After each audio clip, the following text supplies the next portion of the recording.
ನಮಸ್ಕಾರ ಎಲ್ಲರಿಗೂ ಆನ್ಲೈನ್ ಬುಕ್ಸ್ಗೆ ಸ್ವಾಗತ. ಈ ವಿಡಿಯೋದಲ್ಲಿ ನಾವು ನಿಮಗೆ ಅಸೆಟ್ ಮಾಜೋ ಅನ್ನು ಪರಿಚಯಿಸುತ್ತೇವೆ. ಇದು ವ್ಯವಹಾರಕ್ಕೆ ಆಸ್ತಿಗಳನ್ನು ನಿರ್ವಹಿಸಲು ಶಕ್ತಿಶಾಲಿ ವೈಶಿಷ್ಟ್ಯವಾಗಿದೆ. ಆಸ್ತಿಗಳನ್ನು ಖರೀದಿಸುವುದರಿಂದ ಆರಂಭಿಸಿ ನಿಯೋಜಿಸುವುದು, ಟ್ರ್ಯಾಕ್ ಮಾಡುವುದು, ವರ್ಗಾಯಿಸುವುದು ಮತ್ತು ಮೌಲ್ಯಹಾನಿಯನ್ನು ನಿರ್ವಹಿಸುವವರೆಗೆ ಈ ಮಾಯೂಲ್ ಎಲ್ಲವನ್ನೂ ಮಾಡುತ್ತದೆ. ನೀವು ಸುಲಭವಾಗಿ ಇನ್ವೆಂಟರಿಯನ್ನು ಆಸ್ತಿಗಳಾಗಿ ಪರಿವರ್ತಿಸಬಹುದು, ಅವುಗಳನ್ನು ತಂಡಗಳು ಅಥವಾ ಸ್ಥಳಗಳ ನಡುವೆ ವರ್ಗಾಯಿಸಬಹುದು ಮತ್ತು ಆಸ್ತಿ ಬಳಕೆಯ ಮೇಲೆ ನಿಯಂತ್ರಣ ಹೊಂದಬಹುದು. ಇದು ವೇಗವಾಗಿ, ಸರಳವಾಗಿ ಕಾರ್ಯನಿರ್ವಹಿಸುತ್ತದೆ ಮತ್ತು ಸಮಯ ಉಳಿಸುತ್ತದೆ. ಆದ್ದರಿಂದ ನೀವು ಮುಖ್ಯವಾದ ವಿಷಯಗಳಾದ ನಿಮ್ಮ ವ್ಯವಹಾರವನ್ನು ನಡೆಸುವುದರಲ್ಲಿ ಗಮನಹರಿಸಬಹುದು. ನೀವು ಆಸ್ತಿ ಮಾಯೂಲನ್ನು ಇಲ್ಲಿ ಪರದೆಯ ಮೇಲೆ ನೋಡಬಹುದು. ನಾವು ಎಲ್ಲರೂ ಗೊತ್ತಿರುವಂತೆ ಆಸ್ತಿಗಳು ಯಾವುದೇ ವ್ಯವಹಾರಕ್ಕೆ ಮುಖ್ಯವಾಗಿವೆ.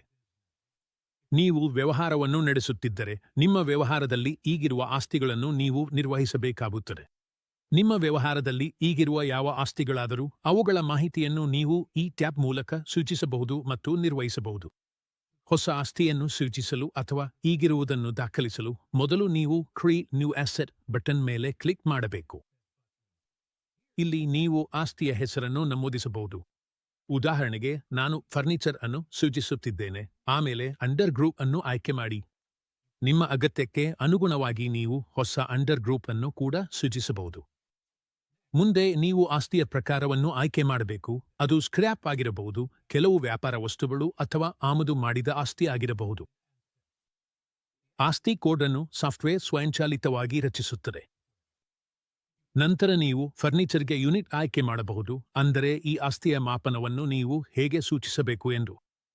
ಪೋಸ್ಟಿಂಗ್ ಲೆಡ್ಜರ್ ಆಯ್ಕೆ ಮಾಡಿ. ಉದಾಹರಣೆಗೆ ಫರ್ನಿಚರ್ ಮತ್ತು ಫಿಕ್ಸ್ಚರ್ಸ್. ನಂತರ ಈ ಆಸ್ತಿಯ ಮೌಲ್ಯಹೀನತೆ ಪೋಸ್ಟ್ ಮಾಡಲು ಡಿಪ್ರಿಸಿಯೇಷನ್ ಲೆಡ್ಜರ್ ಆಯ್ಕೆ ಮಾಡಿ.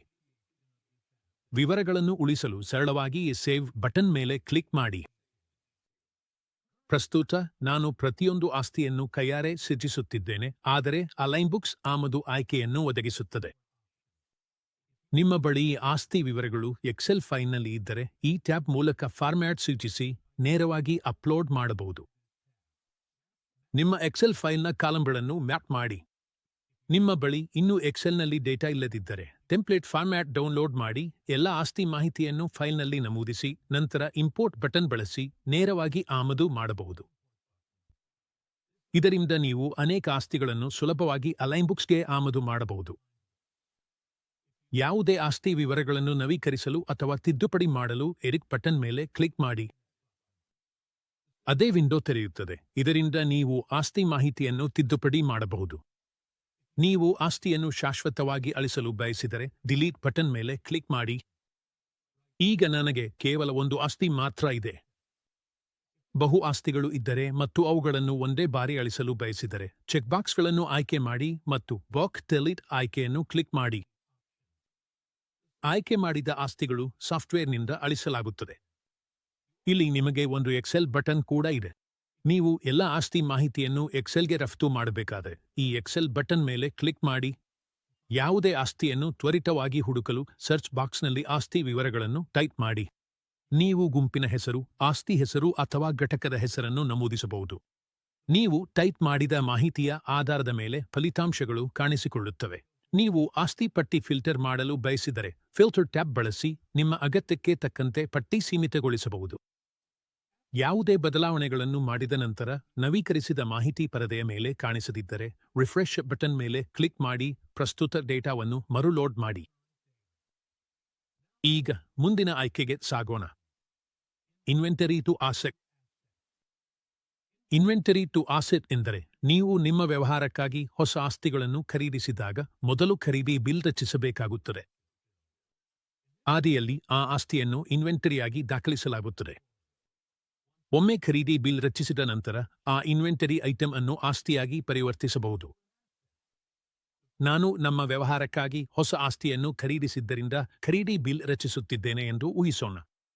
ಆಸ್ತಿಯನ್ನು ಯಾವ ವಿತರಕರಿಂದ ಖರೀದಿಸಲಾಗಿದೆ ಎಂಬುದನ್ನು ಆಯ್ಕೆ ಮಾಡಿ. ಇನ್ವಾಯ್ಸ್ ಸಂಖ್ಯೆಯನ್ನು ಮತ್ತು ಇತರ ಸಂಬಂಧಿತ ವಿವರಗಳನ್ನು ನಮೂದಿಸಿ ನಂತರ ಐಟಂ ಅನ್ನು ಆಯ್ಕೆ ಮಾಡಿ. ಉದಾಹರಣೆಗೆ ಫರ್ನಿಚರ್. ಪ್ರಮಾಣವನ್ನು ನಮೂದಿಸಿ. ಐಟಂ ಮಾಸ್ಟರ್ನಲ್ಲಿ ತೆರಿಗೆ ಅಥವಾ ಫಾಸನ್ ವಿವರಗಳು ಇಲ್ಲದಿದ್ದರೆ ಈ ಪರದೆಯಿಂದಲೇ ತೆರಿಗೆಯನ್ನು ಆಯ್ಕೆ ಮಾಡಬಹುದು. ಅದಾದ ನಂತರ ಸರಳವಾಗಿ ಸೇವ್ ಬಟನ್ ಕ್ಲಿಕ್ ಮಾಡಿ. ಈಗ ಖರೀದಿ ದಾಖಲಾದ ನಂತರ ಆ ಇನ್ವೆಂಟರಿಯನ್ನು ಆಸ್ತಿಯಾಗಿ ಪರಿವರ್ತಿಸಬೇಕಾಗಿದೆ. ಆಸೆಟ್ ಮಾಡ್ಯೂಲ್ಗೆ ಹೋಗಿ ನಂತರ ಇನ್ವೆಂಟರಿ ಟು ಆಸೆಟ್ಗೆ ಹೋಗಿ. ಇಲ್ಲಿ ಇನ್ವೆಂಟರಿ ಐಟಂ ಅನ್ನು ಮತ್ತು ಅದನ್ನು ಯಾವ ಆಸ್ತಿಗೆ ಪರಿವರ್ತಿಸಬೇಕು ಎಂಬ ಆಸ್ತಿ ಐಟಂ ಅನ್ನು ಆಯ್ಕೆ ಮಾಡಿ. ಪ್ರಮಾಣವನ್ನು ನಮೂದಿಸಿ. ನಂತರ ಆಸ್ತಿಯ ವೆಚ್ಚವನ್ನು ನಮೂದಿಸಿ. ಯಾವುದಾದರೂ ಆರಂಭಿಕ ಮೌಲ್ಯಹೀನತೆ ಡಿಪ್ರಿಸಿಯೇಷನ್ ಇದ್ದರೆ ಅದನ್ನು ಡಿಪ್ರಿಸಿಯೇಷನ್ ತಿಂಗಳುಗಳೊಂದಿಗೆ ಸೇರಿಸಿ ನಮೂದಿಸಬಹುದು. ಆಸ್ತಿ ಹೊಸದಾಗಿ ಖರೀದಿಸಿದರೆ ಆರಂಭಿಕ ಮೌಲ್ಯಹೀನತೆ ಅಗತ್ಯವಿಲ್ಲ. ಓಕೆ ಕ್ಲಿಕ್ ಮಾಡಿ. ಆಸ್ತಿ ಐಟಂ ಕೋಡ್ ಅನ್ನು ಸಾಫ್ಟ್ವೇರ್ ಸ್ವಯಂಚಾಲಿತವಾಗಿ ಆಯ್ಕೆ ಮಾಡುತ್ತದೆ. ನೀವು ಖರೀದಿ ಬಿಲ್ ಸಂಖ್ಯೆ, ಖರೀದಿ ದಿನಾಂಕ ಮತ್ತು ವಿತರಕರ ಹೆಸರನ್ನು ನಮೂದಿಸಬಹುದು. ನೀವು ಉತ್ಪನ್ನ ವಿವರಣೆ ಅಥವಾ ಯಾವುದೇ ಟಿಪ್ಪಣಿಗಳನ್ನು ಕೂಡ ಸೇರಿಸಬಹುದು. ಎಲ್ಲಾ ವಿವರಗಳನ್ನು ನಮೂದಿಸಿದ ನಂತರ ಸೇವ್ ಕ್ಲಿಕ್ ಮಾಡಿ. ವಿವರಗಳನ್ನು ಮುದ್ರಿಸಲು ಬಯಸಿದರೆ ಪ್ರಿಂಟ್ ಆಯ್ಕೆಯು ಲಭ್ಯವಿದೆ.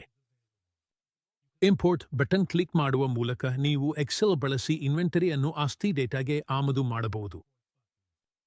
ಮತ್ತೊಮ್ಮೆ ನಿಮ್ಮ ಬಳಿ ಡೇಟಾ ಸಿದ್ಧವಿಲ್ಲದಿದ್ದರೆ ಟೆಂಪ್ಲೇಟ್ ಫೈಲ್ ಡೌನ್ಲೋಡ್ ಮಾಡಿ ವಿವರಗಳನ್ನು ನಮೂದಿಸಿ ನಂತರ ಅದನ್ನು ಆಮದು ಮಾಡಿ. ಆಸ್ತಿಗಳಾಗಿ ಪರಿವರ್ತಿತವಾದ ಎಲ್ಲ ಇನ್ವೆಂಟರಿಗಳ ಪಟ್ಟಿ ನೋಡಲು ಓಪನ್ ಟ್ಯಾಬ್ ಕ್ಲಿಕ್ ಮಾಡಿ. ನೀವು ಡೆಲೀಟ್ ಟ್ಯಾಬ್ ಬಳಸಿ ಎಂಟ್ರಿಗಳನ್ನು ಅಳಿಸಬಹುದು, ಕಾಪಿ ಬಟನ್ ಬಳಸಿ ಇನ್ವಾಯ್ಸ್ ವಿವರಗಳನ್ನು ನಕಲಿಸಬಹುದು ಅಥವಾ ಇನ್ವಾಯ್ಸ್ಗಳನ್ನು ಶಾಶ್ವತವಾಗಿ ಅಳಿಸದೆ ರದ್ದುಪಡಿಸಬಹುದು. ರದ್ದುಪಡಿಸಿದ ಇನ್ವಾಯ್ಸ್ಗಳನ್ನು ಅಗತ್ಯವಿದ್ದರೆ ನಂತರ ಪುನಃ ಸ್ಥಾಪಿಸಬಹುದು. ನಿಮ್ಮ ಬಳಿ ಹಲವಾರು ಪ್ರಮಾಣಗಳಿದ್ದರೆ, ಉದಾಹರಣೆಗೆ 10 ಘಟಕಗಳು, ಪ್ರತಿ ಆಸ್ತಿಯೂ ಪ್ರತ್ಯೇಕವಾಗಿ ಪಟ್ಟಿ ಮಾಡಲಾಗುತ್ತದೆ ಮತ್ತು ನೀವು ಪ್ರತಿ ಘಟಕಕ್ಕೆ ನಿರ್ದಿಷ್ಟ ವಿವರಗಳನ್ನು ನಮೂದಿಸಬಹುದು. ಡಿಪ್ರಿಸಿಯೇಷನ್ ಮಂತ್ಸ್ ಕ್ಷೇತ್ರವನ್ನು ತುಂಬುವುದು ಕಡ್ಡಾಯ. ಸೇವ್ ಕ್ಲಿಕ್ ಮಾಡುವ ಮೊದಲು ಇದನ್ನು ಖಚಿತವಾಗಿ ತುಂಬಿ. ಈಗ ಮುಂದಿನ ಆಯ್ಕೆ ಅಸೆಟ್ ಟು ಇನ್ವೆಂಟರಿಗೆ ಹೋಗೋಣ. ಈ ವೈಶಿಷ್ಟ್ಯವು ಆಸ್ತಿಯನ್ನು ಸ್ಥಿರ ಆಸ್ತಿಯಾಗಿ ಬಳಸಬೇಕಾಗಿಲ್ಲದಾಗ ಮತ್ತು ಅದನ್ನು ಇನ್ವೆಂಟರಿಯಾಗಿ ಪುನರ್ನಿಯೋಜನೆ ಮಾಡಬೇಕಾಗಿದ್ದಾಗ ಅಥವಾ ಮಾರಬೇಕಾಗಿದ್ದಾಗ ಉಪಯುಕ್ತವಾಗಿದೆ. ಇಂತಹ ಆಸ್ತಿಗಳನ್ನು ನೀವು ಮತ್ತೆ ಇನ್ವೆಂಟರಿಗಾಗಿ ಪರಿವರ್ತಿಸಿ ಆಸ್ತಿ ರಿಜಿಸ್ಟರ್ನಿಂದ ಇನ್ವೆಂಟರಿ ಮಾಡ್ಯೂಲ್ಗೆ ವರ್ಗಾಯಿಸಬಹುದು. ಇದು ಉತ್ತಮ ಸ್ಟಾಕ್ ನಿರ್ವಹಣೆ ಮತ್ತು ನಿಖರವಾದ ಹಣಕಾಸು ವರದಿ ಮಾಡಲು ಸಹಾಯ ಮಾಡುತ್ತದೆ. ವೌಚರ್ ಸಂಖ್ಯೆಯನ್ನು ಸಿಸ್ಟಮ್ ಸ್ವಯಂಚಾಲಿತವಾಗಿ ಆಯ್ಕೆ ಮಾಡುತ್ತದೆ. ಆದರೆ ನೀವು ಇದನ್ನು ನಂಬರಿಂಗ್ ಸೆಟ್ಟಿಂಗ್ಸ್ನಲ್ಲಿ ಕಾನ್ಫಿಗರ್ ಮಾಡಿ ಕೈಯಾರೆ ನಮೂದಿಸುವಂತೆ ಅಥವಾ ನಿರ್ದಿಷ್ಟ ಪೂರ್ವ ಪ್ರತ್ಯಯ, ವಿಭಜಕ ಮತ್ತು ಸಂಖ್ಯಾ ಸ್ವರೂಪವನ್ನು ಹೊಂದಿಸಬಹುದು. ಸಾಮಾನ್ಯ ಸೆಟ್ಟಿಂಗ್ಗಳಲ್ಲಿ ನೀವು ಸೂಚನೆಗಳನ್ನು ಆಯ್ಕೆ ಮಾಡಬಹುದು ಮತ್ತು ಅಗತ್ಯವಿದ್ದರೆ ಅನುಮೋದನಾ ವಿಧಾನವನ್ನು ಸಂರಚಿಸಬಹುದು. ದಿನಾಂಕವು ಡೀಫಾಲ್ಟ್ ಆಗಿ ಪ್ರಸ್ತುತ ದಿನಾಂಕವಾಗಿರುತ್ತದೆ. ನೀವು ಕ್ಯಾಲೆಂಡರ್ ಐಕಾನ್ ಬಳಸಿ ಇದನ್ನು ಬದಲಾಯಿಸಬಹುದು. ಅಸೆಟ್ ಐಟಂ ಕ್ಷೇತ್ರದಲ್ಲಿ ಪರಿವರ್ತನೆಗೊಳ್ಳಬೇಕಾದ ಆಸ್ತಿಯನ್ನು ಆಯ್ಕೆ ಮಾಡಿ. ಇನ್ವೆಂಟರಿ ಐಟಂ ಕ್ಷೇತ್ರದಲ್ಲಿ ಅದು ಯಾವ ಐಟಂಗೆ ಪರಿವರ್ತನೆಗೊಳ್ಳುತ್ತದೆ ಎಂಬುದನ್ನು ಆಯ್ಕೆ ಮಾಡಿ. ಆಸ್ತಿ ಸಂಖ್ಯೆಯನ್ನು ಆಯ್ಕೆ ಮಾಡಿ ನಂತರ ಪರಿವರ್ತನೆ ಪೂರ್ಣಗೊಳಿಸಲು ಸರಳವಾಗಿ ಸೇವ್ ಕ್ಲಿಕ್ ಮಾಡಿ. ಮುಂದೆ ನಾವು ಅಸೆಟ್ ಟ್ರಾನ್ಸ್ಫರ್ ವೈಶಿಷ್ಟ್ಯವನ್ನು ನೋಡೋಣ. ನೀವು ಒಂದು ಸಂಸ್ಥೆಯನ್ನು ನಡೆಸುತ್ತಿದ್ದೀರಿ ಎಂದು ಊಹಿಸೋಣ ಮತ್ತು ನೌಕರರಿಗೆ ಲ್ಯಾಪ್ಟಾಪ್ಗಳನ್ನು ಹಂಚಲು ಬಯಸುತ್ತೀರಿ. ಇದಕ್ಕಾಗಿಯೇ ಅಸೆಟ್ ಟ್ರಾನ್ಸ್ಫರ್ ಆಯ್ಕೆಯು ಉಪಯೋಗಕ್ಕೆ ಬರುತ್ತದೆ. ಯಾವ ಆಸ್ತಿ ಯಾವ ನೌಕರಿಗೆ ವರ್ಗಾಯಿಸಲಾಗಿದೆ ಎಂಬಂತಹ ಮಾಹಿತಿಯನ್ನು ನೀವು ನಿರ್ವಹಿಸಬಹುದು. ಎಂಪ್ಲಾಯಿ ಕ್ಷೇತ್ರವು ಕಾಣಿಸದಿದ್ದರೆ ನೀವು ಅದನ್ನು ಸಂರಚನೆಯ ಮೂಲಕ ಸಕ್ರಿಯಗೊಳಿಸಬೇಕಾಗುತ್ತದೆ. ಅದನ್ನು ಮಾಡಲು ಕಂಪನಿ ಸೆಟಪ್ಗೆ ಹೋಗಿ. ನಂತರ ಇನ್ವೆಂಟರಿ ಟ್ಯಾಬ್ನಲ್ಲಿ fixed asset hands on attributes ವಿಭಾಗದವರೆಗೆ ಸ್ಕ್ರೋಲ್ ಮಾಡಿ. ಇಲ್ಲಿ ನೀವು ಅಸೆಟ್ ಮಾಧ್ಯಮಕ್ಕೆ 5 ಹೆಚ್ಚುವರಿ ಕ್ಷೇತ್ರಗಳನ್ನು ಸಕ್ರಿಯಗೊಳಿಸಬಹುದು.